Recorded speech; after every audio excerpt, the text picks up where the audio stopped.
Bonjour, chers dirigeants, Nathalie Charrette ici, coach certifiée et experte en relations RH.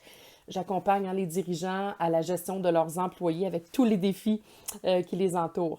Donc, aujourd'hui, j'aimerais m'adresser à vous concernant les temps de rencontre. Alors, souvent, j'observe chez mes clients, par exemple, il y a des équipes qui fonctionnent mieux que d'autres. Et je me suis arrêtée pour poser la question via un sondage auprès de notre clientèle. Et on leur a posé la question, qu'est-ce qui fait que ça coule bien dans l'équipe ou qu'est-ce qui fait que ça bloque dans l'équipe? Et suite à ce sondage-là, ce que j'ai compris est quand même assez simple, mais tellement important, c'est que les équipes où ça coule, les équipes où sont en synergie, que le travail est fait à temps, que ça va bien, ce sont des équipes qui prennent le temps de se rencontrer.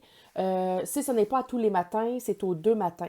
Fait que souvent, même ils vont faire une rencontre le lundi matin pour partir la semaine, le vendredi après-midi pour boucler la semaine, pour célébrer les bons coups, discuter là, de qu'est-ce qu'ils pourraient faire de différent dans les prochaines semaines à venir ou les prochains jours à venir. Et ce que j'ai remarqué toutefois auprès de ces gens-là, c'est que souvent, ben, ils prennent le temps de se parler, mais c'est long. Et je me suis dit, il y a moyen de pouvoir faire ça plus court. Et suite à nos recherches, justement, dans l'équipe, on a trouvé que il existe une technique, en fait, qui s'appelle le sprint meeting. C'est certain que, écoute, c'est tout un concept, le sprint meeting, sauf qu'il y a moyen de retirer une bonne partie très efficace, efficiente de cette technique-là. Alors, c'est ce que je souhaite vous présenter aujourd'hui. C'est la technique du sprint meeting pour le matin. Donc, à quoi ça sert le sprint meeting? Ben, en gros, l'idée, c'est de présenter le début et la fin du travail. Donc, qu'est-ce qui est à faire? Et qu'est-ce qu'on souhaite comme résultat de fin? Donc, on part avec une vision plus globale. Alors, la personne qui anime le meeting va présenter ça. On va dire là, on a tout ça à faire. C'est dans tel but, c'est pour tel objectif, c'est pour tel client, ou bon, peu importe. Et ce qu'on souhaite en bout de ligne, c'est tel résultat final. Là, à ce moment-là, il y a une forme de dispatch qui est fait où on dit, bon, OK, toi, Martine, tu t'occupes de ça, Julie, tu t'occupes de ça, Paul, c'est ça. Donc, il y a une forme de dispatch. Mais souvent, c'est du gros bon sens. Les gens savent ce qu'ils ont à faire dans l'entreprise. Donc, un des buts de ce meeting-là, c'est ça. Et aussi, c'est qu'est-ce qu'on peut livrer pendant la journée. Parce que ça, on le fait tous les jours, c'est qu'est-ce qui est réaliste de livrer dans la journée. Puis, comment on va faire pour accomplir ce travail-là. Donc, le comment. Alors, qu'est-ce qui est à faire? Comment on le fait? Comment on s'y prend? Et également, c'est quoi les échéances qu'on se donne ou c'est quoi les paramètres qu'on se donne pour dire si on a fait un bon travail ou pas. J'appelle ça, moi, des indicateurs de succès. Comment je vais faire pour savoir que Julie a bien complété ses tâches à la satisfaction de l'équipe et à la hauteur de mes attentes ou celles de mes clients. Donc, ça devient très intéressant de pouvoir dispatcher de cette façon-là. Après que c'est fait, là, on va faire un tour. Donc, premièrement, moi, je mentionne toujours qu'il est important de tout d'abord faire le bilan de son état, de comment, juste en un mot, pas avec plein de phrases. À cette étape-là, personne ne répond. Donc, on fait le tour. Donc, Julie va dire, ben moi, ce matin, je me sens fatiguée. J'ai trouvé ça, j'ai eu une nuit difficile, je suis fatiguée. Parfait. On passe à Paul. Paul, alors moi, je suis en feu ce matin. Je ne sais pas pourquoi, mais je suis énergique. Parfait. On passe, on continue. Ça permet aux gens de s'exprimer puis de se positionner dans la relation de l'équipe. Puis il y a quelqu'un qui va peut-être dire, ah, moi, je suis malade ce matin.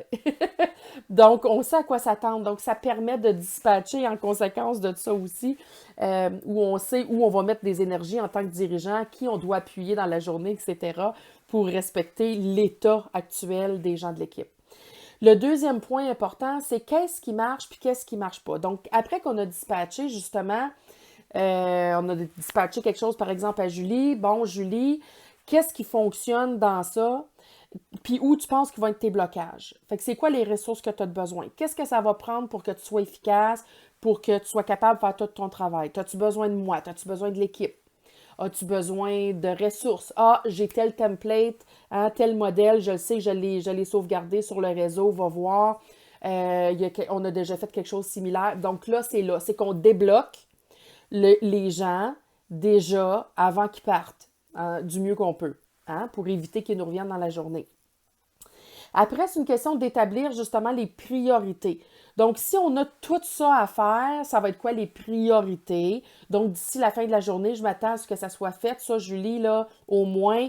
Puis demain, si tu veux, tu pourras poursuivre. Demain, on aura un autre sprint meeting, mais c'est correct parce que les tâches que Julie n'a pas finies vont être rapportées dans le prochain dans le prochain sprint meeting du lendemain. Voilà. Et par la suite, on se dit, qu'est-ce que les autres disent de tout ça? Hein? Donc, le fait de faire certaines tâches, je ne sais pas moi, qu'est-ce que l'équipe des ventes pourrait penser de ça? Qu'est-ce que les clients pourraient penser de ça? Fait que c'est de se mettre dans les souliers de l'autre et de se questionner. Quand je vais faire ça, puis quand je vais l'avoir terminé, qu'est-ce que les gens vont dire de ce travail-là? Parce que ça nous amène sur des pistes de comment on pourrait faire les choses mieux ou qu'est-ce qu'on pourrait faire de différent. Donc, super bonne question. Se mettre dans les souliers d'autres gens qui sont impactés par le fruit de notre travail. Très important. Et ça, c'est rare, les gens qui font ça. Donc, juste ça, c'est énorme comme truc là, quand vous faites vos meetings. Et par la suite, évidemment, c'est quoi les normes et les standards de l'équipe. Donc, là, c'est une question de valeur, c'est une question de normes, de standards. Puis je parlais d'indicateurs de succès tantôt. Sensiblement la même chose. Fait que encore là, c'est sur quoi on va se baser pour dire que c'était un bon travail bien fait, là, etc. Est-ce que j'oublie quelque chose? Je regarde mes petites notes. Oui, bien sûr. Écoutez, c'est important d'accomplir tout ça dans le plaisir et avec de l'humour. Et il y a même des équipes, hein, quand j'ai fait mon sondage, il y a des gens qui me revenaient en disant qui emmenaient des fois des petites vidéos amusantes, qui partageaient avec les autres. D'autres faisaient même des énigmes ou des formes de casse-tête là, par rapport à ça. Fait qu'ils ont trouvé toutes sortes de façons créatives via le jeu pour se partager. C'est juste que moi, je suis moins portée à faire ça parce que mes sprint meetings, je veux qu'ils se cadrent dans 15 minutes puis que ça fly. OK? Fait que je me permets moins de faire ça. Par contre, si quelqu'un fait son sprint meeting juste les lundis matins pour la semaine, ben il y a peut-être 1 heure. Fait que c'est là où on peut embarquer un petit peu plus de stratégie.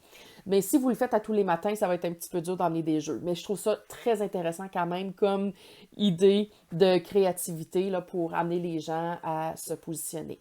Alors voilà, fait que si on a fait le tour de toutes ces étapes-là, bien entendu, on part avec une équipe solide qui sait qu'est-ce qu'il y a à faire. Donc, vous aviez aimé cette capsule, partagez-la en grand nombre. Je vous invite également à me suivre. Et si vous désirez discuter de votre situation actuelle dans votre organisation, je suis là pour ça. Je vous offre un 15 minutes gratuit pour qu'on puisse faire ça ensemble. N'hésitez pas à réserver ce 15 minutes-là avec moi, bien entendu, et également de lire l'article qui vient avec cette vidéo-là, où est-ce que j'ai pris le temps de tout résumer ce que je viens de vous expliquer. Hein? Alors, il y a beaucoup d'informations, donc c'est dans l'article, vous pouvez justement la télécharger sur notre blog. Alors, bonne journée de leader, à la prochaine capsule. Bye bye!